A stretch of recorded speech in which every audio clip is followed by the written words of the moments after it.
लेते हैं। अकेले में हम अक्सर अपनी परछाई से डर जाते हैं, अगर साथ हो आपका तो समंदर भी तर जाते हैं। अकेले में हम अक्सर अपनी परछाई से डर जाते हैं, अगर साथ हो आपका तो समंदर भी तर जाते हैं।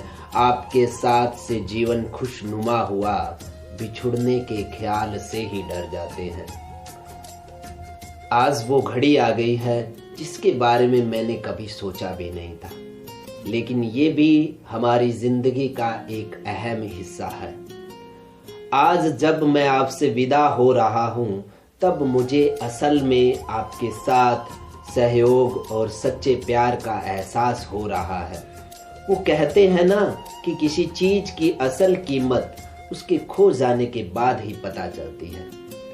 मैं आज जो कुछ भी बोलूंगा वो अपने पद की हैसियत से नहीं, बल्कि एक सच्चे दिल और मन से बोलूंगा। खुदा ने अनेकों सहारे दिए, पर आप जैसा सहारा ना दिया। खुदा ने अनेकों सहारे दिए, पर आप जैसा सहारा ना दिया। आपको लाकर जिंदगी में खुदा ने जीवन पूरा किया, अब अधूरा ना रहा। मुझे याद आ रही है वो शुभ घड़ी जब मैं इस संस्था में आया। मुझे एहसास हुआ कि जैसे मैंने अपने परिवार में फिर से कदम रखा है। परिवार, प्यार, सहयोग, साथ जैसे गहरे और सच्चे अनुभव मैंने आप सबसे सीखे। मुझे याद आती है मेरी कुछ गलतियां भी, जो इंसान होने के नाते हमसे अक्सर हो ही जाती है, लेकिन उन गलतियों को ठीक करने में आपने जो भूमिका निभाई वो काबिले तारीफ है। और हाँ, कई बार मेरा व्यवहार भी रूड और नकारात्मक रहा। ऐसी परिस्थिति में भी आपका पहले की तरह प्यार करना मुझे आजीवन याद रहेगा। आज यहाँ से मैं अकेला विदा नहीं हो रहा, मैं साथ लेकर जा रहा हूँ आपके साथ बिताए हुए अनमोल पल, आपकी यादें, सब कुछ लेकर जा रहा हूँ। ये यादें ही तो है जो मुझे सहारा देगी।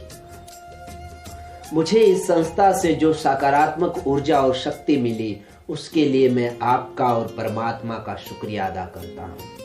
अपने कार्यकाल के दौरान मैंने नेक दिल और ईमानदारी से कार्य करने की भरपूर कोशिश की।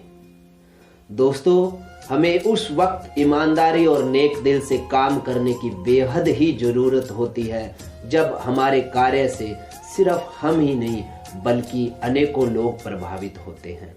ईमानदारी, सच्चाई और त्याग के रास्ते पर चलकर हम अपनी मंजिल पाते हैं। आज यहाँ से विदाई लेते समय आपसे यही कहूँगा कि मैं परंपरा को निभाते हुए इस संस्था से तो विदा हो रहा हूँ, लेकिन आपके दिलों से विदा नहीं हो रहा।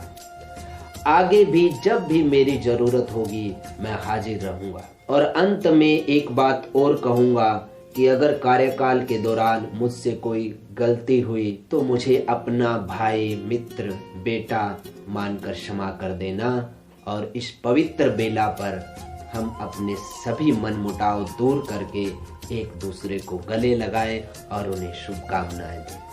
धन्यवाद लेते हैं।